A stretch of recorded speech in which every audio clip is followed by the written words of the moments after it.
The CBS Radio Mystery Theater presents...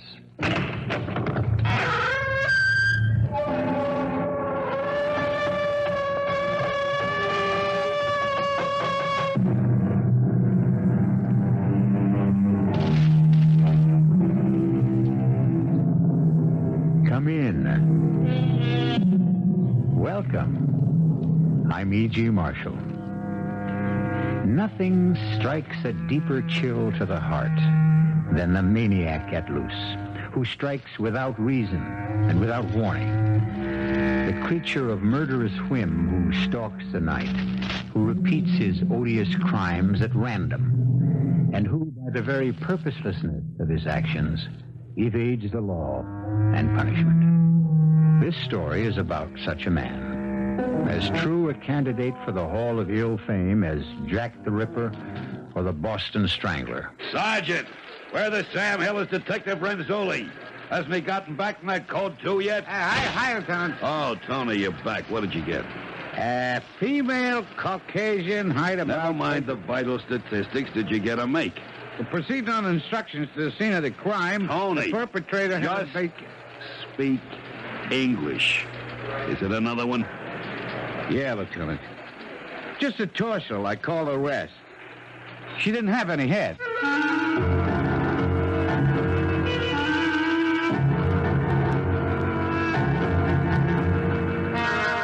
Our mystery drama, The Trouble with Murder, was written especially for the Mystery Theater by Ian Martin and stars Robert Morse. It is sponsored in part by Anheuser-Busch Incorporated, Brewers of Budweiser, and Buick Motor Division. I'll be back shortly with Act One.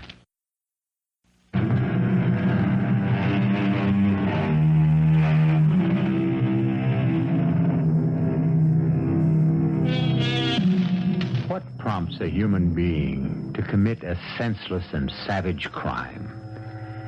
The reasons are as many and varied as the human brain is capable of conceiving. In the case of the Brooklyn headhunter, as he came to be known, at least 2 motives were ruled out. The girls had not been assaulted, and robbery appeared unlikely, since although the torsos were nude, all of them wore either rings or earrings of some considerable value. And by all odds, the most tantalizing question of all was, since the bodies kept being recovered, where were the heads? This ding-a-ling has got to be a surgeon or at least a medical student, the way the heads are. Well, whoever he is, we've got to find him. Excuse me, Lieutenant. What?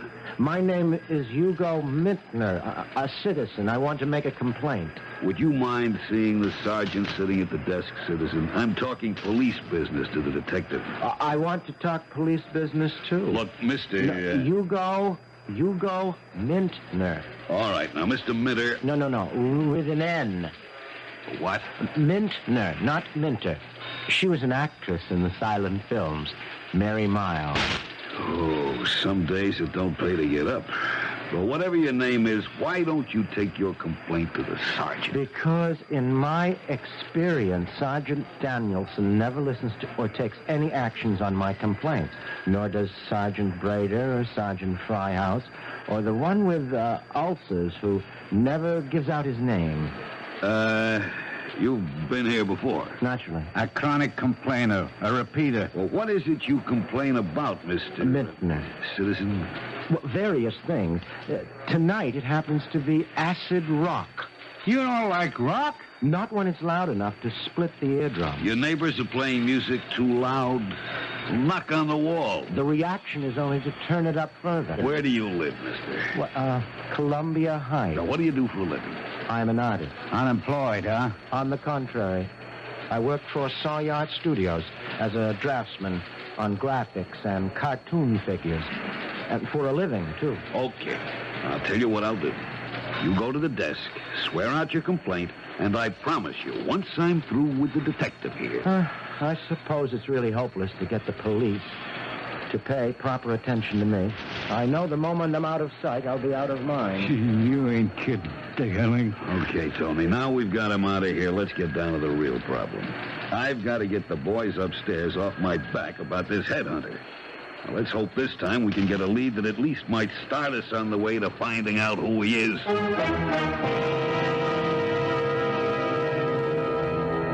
That's what makes it so very difficult with the police. They just are not personally interested in my problems. It's really what started it all in the beginning. And of course, by now, it's all gotten quite out of hand. If I'd only gone to them a year ago. But you see, they never pay any attention to me. They never have. And that's what stopped me from going to the police. Not from what has just happened again. So here I am, having to make an extra visit, besides my regular weekly one, to Aunt Minerva in Flatbush. Oh, hush up, Rosebud. Well, Mrs. Suppleman, I'm afraid I'm giving you a card you want. That will be the day. Fully with over half the pack gone, I should load up with a king. Here. Oh, that's very generous of you, Mrs. Koppelman. Gin. What is the card you turned over?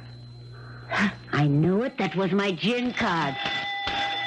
Oh, who could that be? Let me just peek who it is. Oh, sakes alive, it's Hugo. On a Thursday. That's not his day. Well, while you let your nephew in, I'll say goodnight. Oh, you don't have to run, Bernie. Oh, I would not intrude on family.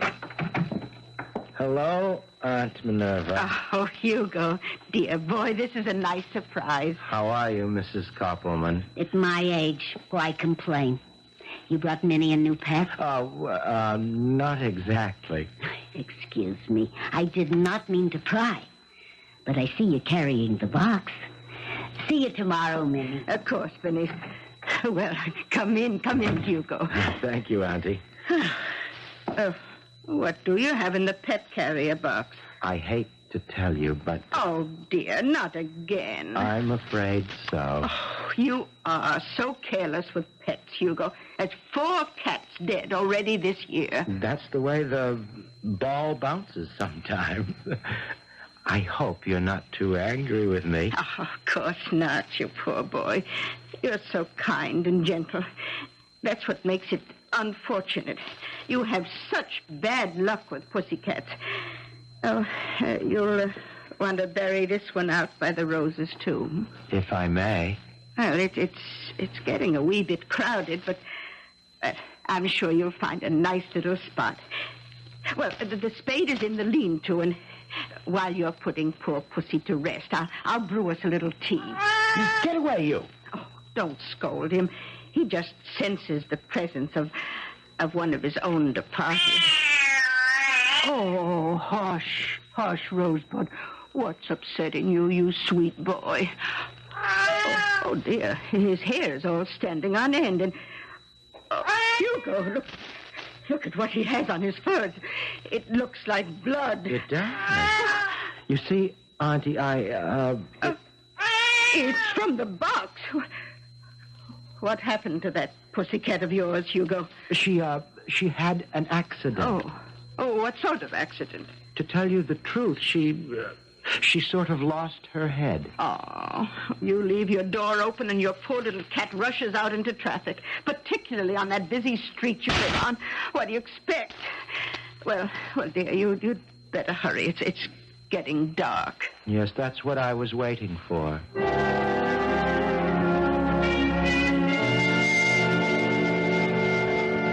Quite often, like now, this time, I've had this urge to confide in Auntie Minerva. I don't know, but somehow I've had the feeling that she would understand. Though she's so much older, we have so many things in common. But then I think to myself, if she really knew what I have inside this box, I don't know if she'd understand any more than anyone else would. Goodbye, Marilyn. You only die a little death. I will make you immortal.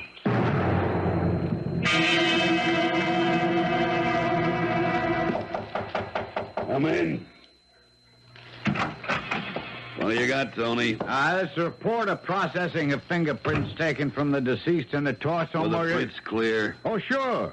Like I said, this one hadn't been in the water long enough for So her decomposition prints aren't on file anywhere. Yeah, that's right.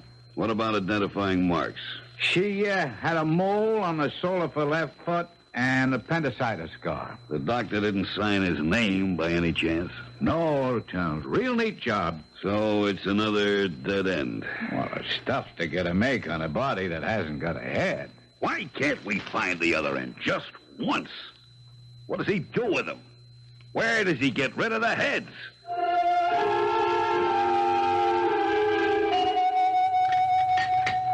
Well, did you get our little friend put away all right? Oh, yes, Auntie. Oh, the tea is delicious as always. Oh, well, I feel just a little wicked, actually. About what? Well, I couldn't resist today lacing our tea with a little rum. I think maybe I'll have another cup. Well, it's awfully good for the arthritis. Oh, you're not getting a tinge of that by any chance. Oh, no. I think I just got a little chill out there in the garden. Oh, poor boy. So sensitive. Ever since you were a child. Everything affected you so. Hugo, how old are you now? 35 and a half. You see, high time you settle down with a nice girl with a good sound head on her shoulders. I think I'll have another cup of tea. Oh, don't forget it has rum in it. I wasn't forgetting. I think I might join you. It's really quite delicious. Good for what ails you, as Horace used to say. So lonely with him gone all these years. A person really ought to be married. Well, a person has got to find the right girl first. That's why I thought Gloria was for you. Of course, I only met her the one time, but I really thought she'd quite lost her head over you. Whatever happened to break it off? I really would rather not talk about Gloria, if you don't mind. It was a rather, it was a painful experience for both of us. Oh, well, if she hurt my boy, I'm glad she's out of your life. After all this time, I suppose she is a dead issue. Oh, yes. Gloria is all of that. You see, Auntie, I don't want you to worry about me and having a girl, and I have other things to do first.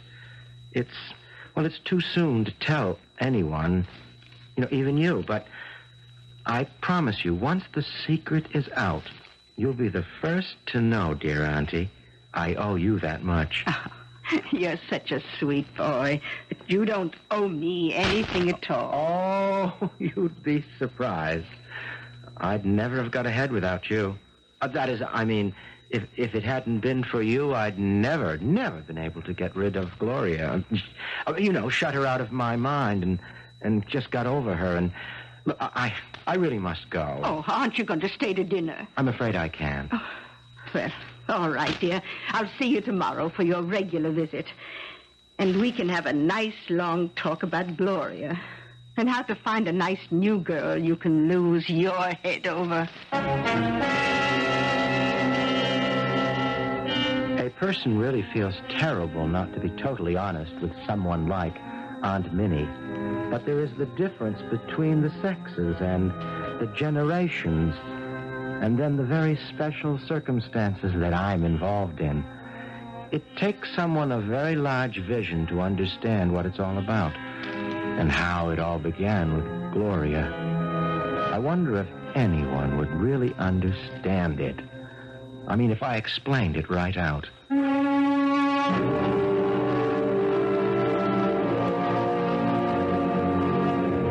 Jack the Ripper? The Boston Strangler?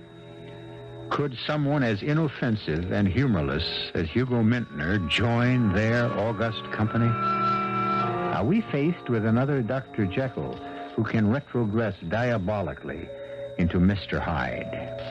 And is perhaps the single most important key in our private investigation the word humorless? I'll return very shortly with Act Two. And now back to Bobby Morse and Bryna Raeburn, starring in The Brooklyn Headhunter on CBS Mystery Theater.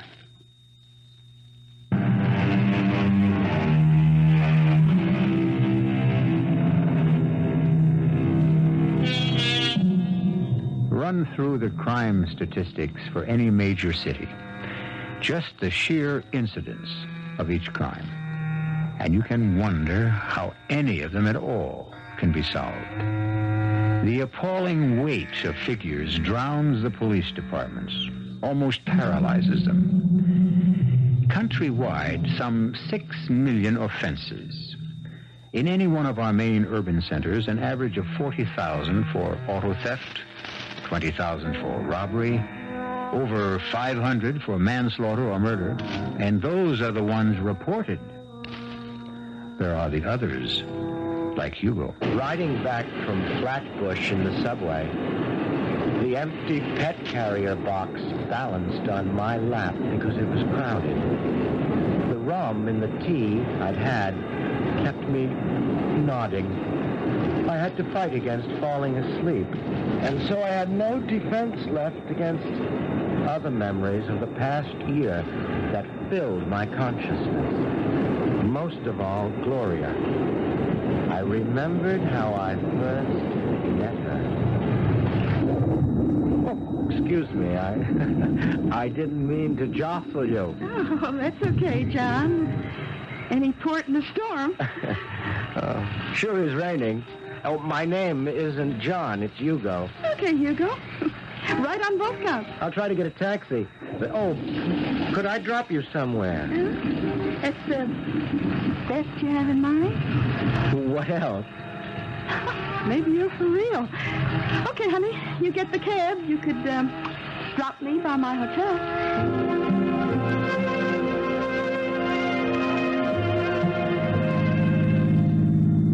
We get to my place sooner in your hotel. You like to stop off, maybe for a drink? I don't know. Dinner? You cook? Well, I studied, and I have an osso buco simmering. How come you knew I was Italian? I didn't.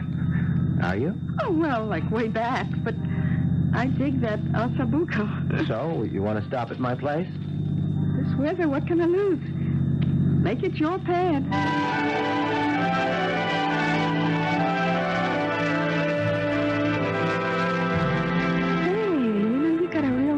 Place here? It serves.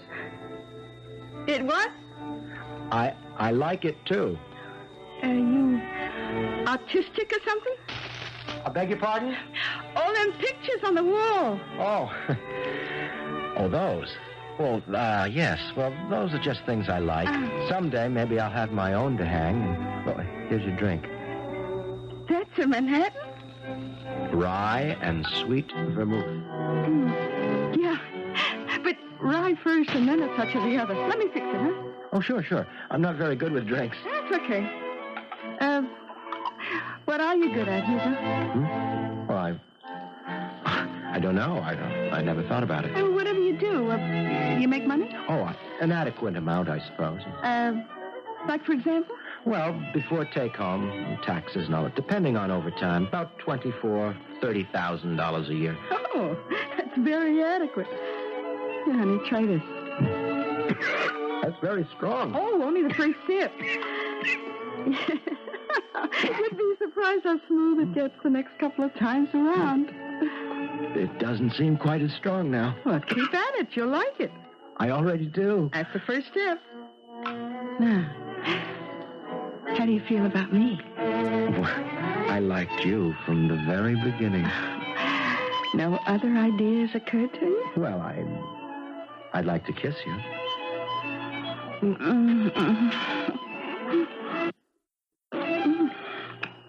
Now what? Oh, do I have to tell you? She was the most marvelous thing that ever happened to me. All I could think of was the Song of Solomon. Behold, thou art fair, my love. Thou hast dove's eyes within thy locks. Thy teeth are as a flock of sheep that appear from Mount Gilead, and none barren among them. That's from the Bible. She was so beautiful. I wanted to make her immortal. In the nude? Because there is nothing more beautiful than the human figure. Look, I never went that route. Dirty pictures. I know it pays good, but This isn't dirty pictures. Please, I want to paint you. You mean like a centerfold in a Swinger magazine? Well, something like that, but... Well, you get it if you put up. Anytime little Gloria strips down for the public view, it's got to be cash on the line.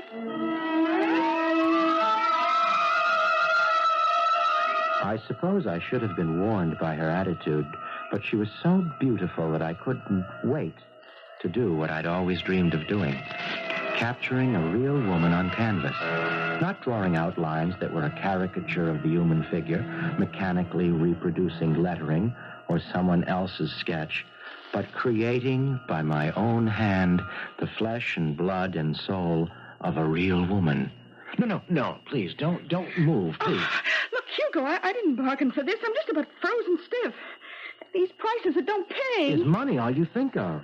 Well, what else is in this for me? I am putting an image of you on canvas that will never fade. I am making you forever immortal. Oh, sure. Well, what magazine you going to sell it to? Oh, you don't understand. Can't you appreciate that this is real art? Only if you pay the fee, Buster. But you know I promised to pay. So right. Gloria, don't. So what? Don't spoil everything. Thanks a lot, Hugo, but there just isn't enough in it for me. How much do you want? I've tried to pay you as much as I can. You're kind of cute, you know? But you just don't reach where it's at. You couldn't hope to match in a week what I rake in an average night. You mean, You're a professional? Well, you're the first one ever registered a complaint. You can't do that to me. Oh, don't be silly.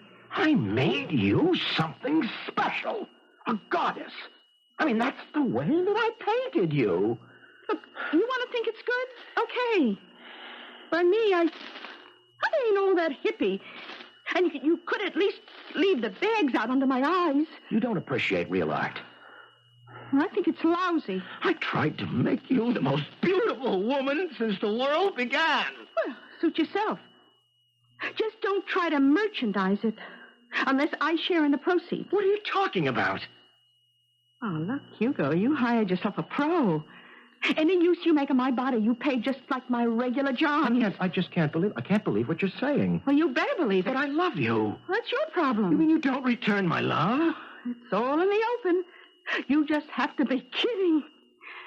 The only return involved here is what I get paid if you make a big sale. I can't believe what I'm hearing. Well, you better, Hugo. You made your bed. Except I don't have to lie in it. Well, what's your way out? I don't want to reach for it, but I won't let you walk out on me. Well, how could you stop me? Like this? No! Wait, you got... I don't want to! I don't want to! But what else could I do? Gloria? Gloria? Oh, my God! I've killed her. I didn't mean it to happen this way. The madness that came over me was terribly sudden. Without control, my hands had spanned her throat, and she was dead. In that moment, the incredible was born. It had its own inexorable logic. The body was unclothed, and even if discovered, would be hard to identify. But the head was the problem. I was grateful for all my anatomy classes. A relatively simple problem. Over the bathtub. A complex circumferential cut, then a simple excision between the cervical and thoracic vertebrae. The body, out my overhanging window, in the dark before midnight, into the Hudson's receding tide. The severed head into the cat carrier box, the first foreign corpse to grace my Aunt Minerva's private pet cemetery. Even after the rest of Gloria was gone for good, and I filled up the hole. I was shaking like a leaf. I could scarcely finish up and smooth the earth as I gave it the last little pat. I found myself saying a little eulogy. Forgive me, Gloria. I didn't mean to do it. But at least I saved you from a life of sin. Poor Aunt Minerva. She was so concerned about me that she had something very special waiting for me when I got back to the house. A nice glass of dandelion wine. Sip it slowly, Hugo. Yes, Auntie. Oh, you mustn't take on so. Poor gentle boy. All pussycats have to die sooner or later. Oh, what did you say she died of? She had some throat trouble. What did the veterinarian say it was? Oh, she died before I could get her to the vet. I'll bet it was a hairball. Yes. It can happen, you know, when you're not around. Awful thing is, probably the poor little darling just got strangled to death. I guess you might say that's exactly what happened.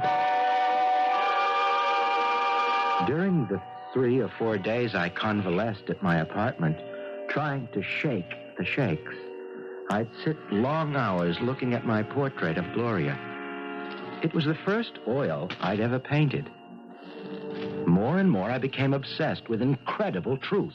I had lifted this girl from the filth and squalor of her professional life and given her an eternal life on canvas in which she would be forever beautiful and good. I had actually done her a favor.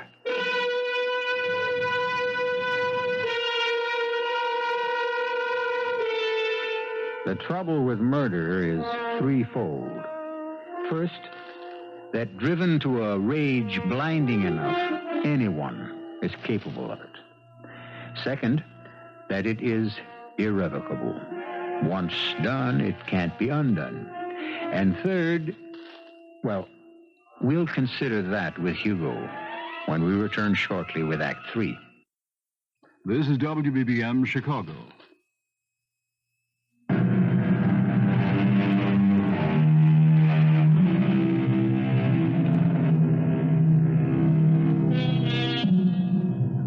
Where were we? Oh, yes. The third trouble with murder. One that Hugo will discover for himself as our tale continues. The fact that having once committed it and gotten away with it, it becomes easier to do it again. It's like learning to play a tune on the piano, save for one thing. Practice doesn't always make perfect. If only he could have let well enough alone. So how come the favorite nephew is not making his usual visit the past 2 weeks, Minerva? Oh, he isn't my favorite. He's my only. Well, to tell you the truth, Pick up the cards.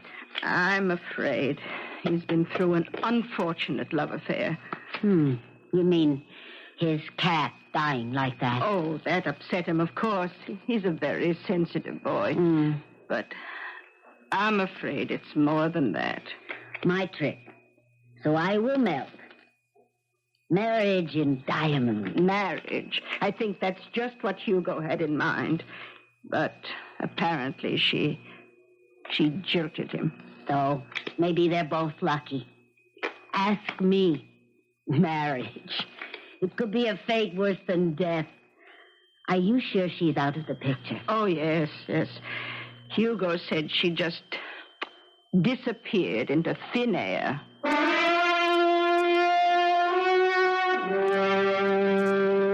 A head just can't disappear into thin air, Tony. Get as many men as you need, start fanning out from there inland and up and downstream, and look for that head. We gotta find it. Lieutenant, the body is in the river maybe 2 weeks. It's too late. Have a heart. What I got running a precinct is an ulcer.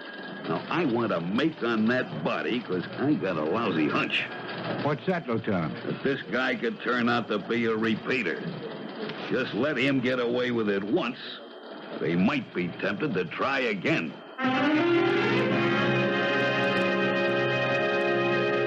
After Gloria, at first I was so sick at what I'd done that I had to take a few days off from the studio. My hands would shake so much at work. I couldn't control them. But then lying in my room, looking up at my portrait of Gloria, looking so pure and chaste, and like the Song of Solomon, I began to realize that I had a call. Gloria would remain forever captured in oils, innocent, immortal. I had torn her from the arms of the devil, and there were other women, girls, misguided children who needed me as I needed them. For now my whole life was painting.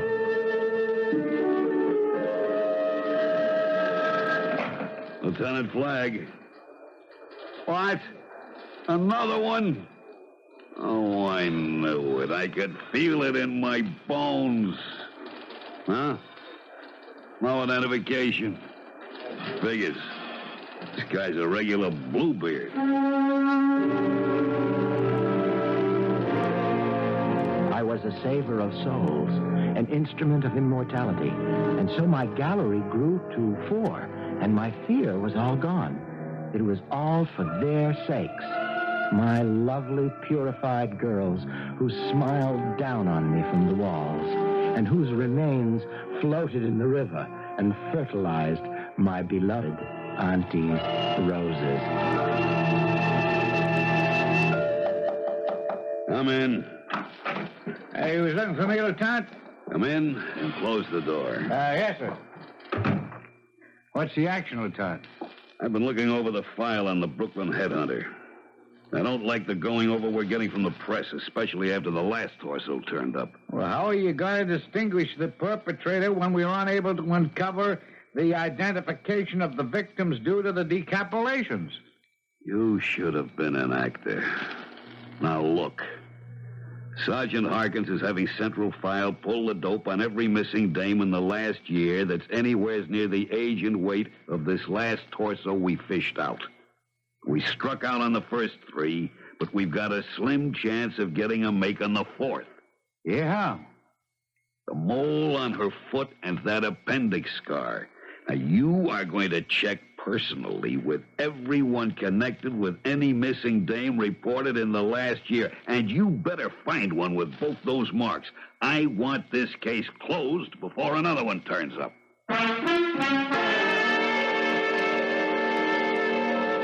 It had been a year since it all began. I felt I had done my work, and besides, Auntie was getting more and more upset about the overcrowding in her pet cemetery. Perhaps, I thought, as I started to fall asleep, enough was enough. And yet, there was that one empty wall. As I drifted away, I could feel the tug of the call again. Hey, mister. Don't move, please. I'm getting stiff. Can I have a smoke? No. You're almost finished. Oh, you ain't kidding. This is the coldest trick I ever turned. I must have been out of my skull when I agreed to do it. You don't realize how fortunate you are. Oh, yeah? Yes, that I found you. That I'm about to lift you up. I think you're real kinky. Hey, come on, huh? How about letting me take a break for a smoke, huh? You don't need any breaks. It's finished. Oh, you mean I put my clothes on? No, come here first. I want you to look at yourself. Hey. Not bad, you know. You made me look pretty good. That was the object. You gonna hang me with all the other babes? Yes, I'm going to hang you when you're ready. What do you mean? We are members of 2 of the oldest professions in the world. Yours much older than mine, but very different. Yeah. I have a call to higher things, but you sold your soul to the devil. Now, hey, wait a minute now. Have no fear. I have been appointed to save your soul, as I saved these others, to make you immortal. I told Archie you were some kind of a weirdo. Now, you keep away from me. I can't. It's too late. You've been chosen. Hey, lay off, will you? Don't get excited. Now, don't lose your head. Not me. You're going to lose yours. No! Ah!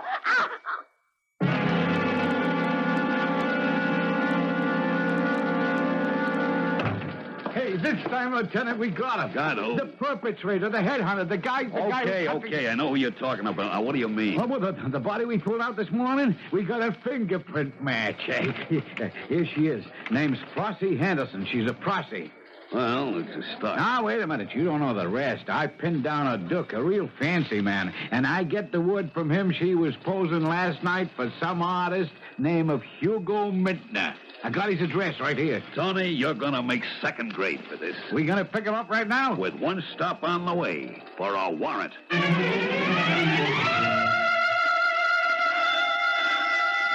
Just a minute, I'm coming. Oh, who is it? It's Hugo, Auntie. Oh, goodness me, so early in the week. Just a minute, dear. Well, I'm sorry to keep you waiting, dear, but one can't be too careful these days about opening... Oh, dear me, not another one, Hugo. I'm afraid so, Auntie. But you just buried the... Oh, look out for Rosebud. Close the door before he gets... Oh, my, he's gone. Hugo, you'll just have to go after him and catch him. But, Auntie, I can't... If you expect me to help take care of your pet, you'll have to help me with mine. Now, I'll just take the carrier and you go bring back Rosebud. Well, he isn't anywhere in the apartment. He's taking a powder for sure. Oh, no. We can't be this close and let him get away. And you learn anything more from the super? No, but this is our man, all right. Look. Hey, yeah. How about those chicks, huh? Concentrate on the faces. The one where the paint's still wet, that's Flossie, all right. Yeah. And I recognize at least two of the others from photos in the file. Real lifelike, ain't they? On the canvas, maybe. They were dead enough when we hauled them out of the river. Hello, headquarters, Lieutenant Flagg, 43rd Precinct. I want an APB on the wire immediately for a Hugo Mintner. Male, Caucasian, height 5'6", slight build, mouse brown hair, blue eyes, weight 150. Warn all arresting officers this man is a dangerous maniac and should be approached with extreme caution.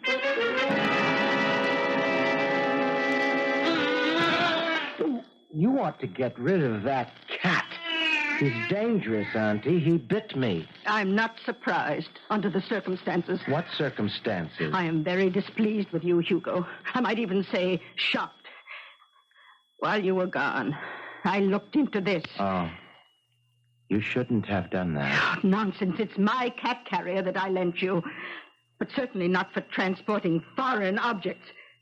And worse still, to think that you planted them in my rose garden. You shouldn't have looked into it. Now I'm going to have to kill you. Oh, nonsense. There's been quite enough of that already. Well, what am I going to do? We are going to sit down and have a nice long talk so that I can find out what this is all about.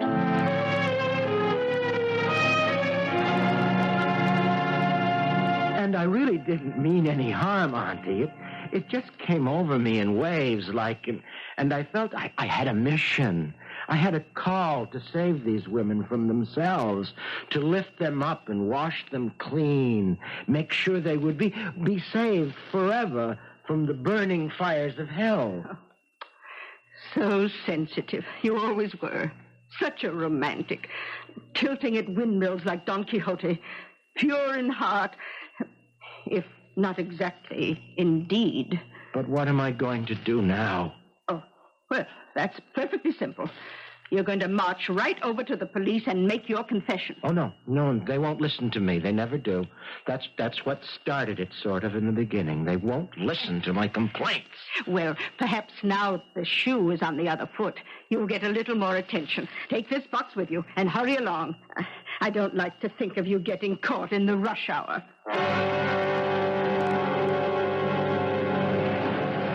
Without a picture, there isn't much hope for the APB, but with the apartment staked out, Well, look who's here. You have another complaint, citizen? Well, not exactly. Do me a more... favor. Don't burden me. I got a lot on my mind. So have I, and I want to get it off. Look, what was your name again? Hugo Mintner. And I want to show you something. I am telling you that I haven't got the time to... Hugo Mintner? I knew that name was familiar. You're Hugo Mintner? That's right. And what was it you wanted to complain about this time? Oh, nothing. If you just listen. Oh, I'm gonna listen, all right. Well, that's better. I want to confess a crime. Several, in fact. 5, to be precise. My aunt said I ought to come in and tell you I've been a very naughty boy.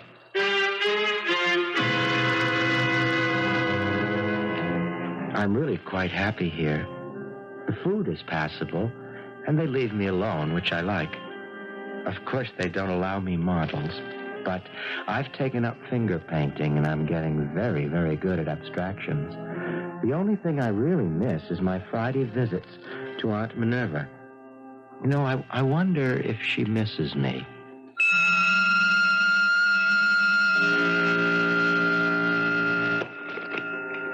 I got the cards, Minerva. In a minute, Bernice. What are you looking at out the window? Nothing, really. It's Hugo. You miss him. Just on Fridays. How is it with him up on that farm there? He seems quite happy. He writes very sweet letters. That's nice. Well, let's play. Now, what are you staring at? Oh, I was just looking at your rose garden. God forbid I should mention it, but I never saw roses more beautiful. You don't suppose... Bernice, shut up and deal.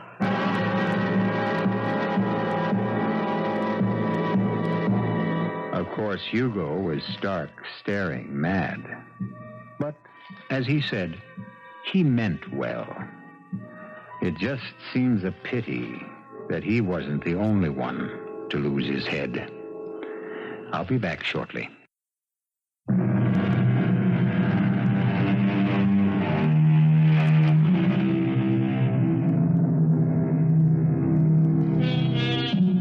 Hugo's portraits, while of dubious artistic value, due to the unavoidable publicity over the case, fetched an amazing price at auction.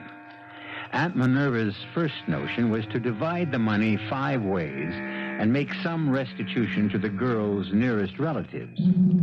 But since the only claimants were some rather fancy gentlemen who all drove lilac or champagne luxury cars, she changed her mind and endowed a shelter for homeless cats.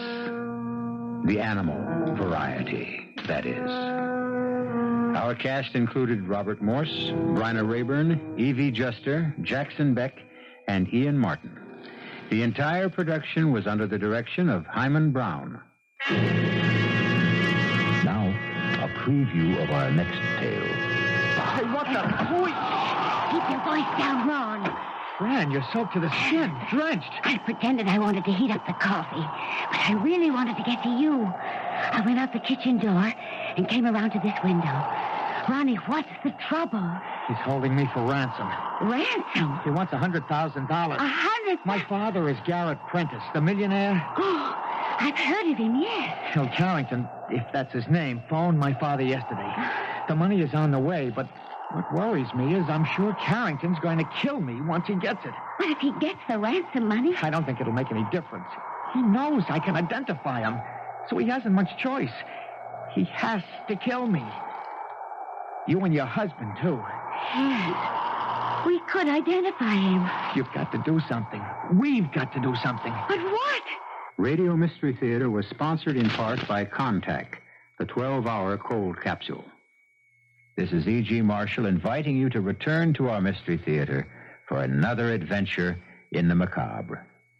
Until next time, pleasant dreams.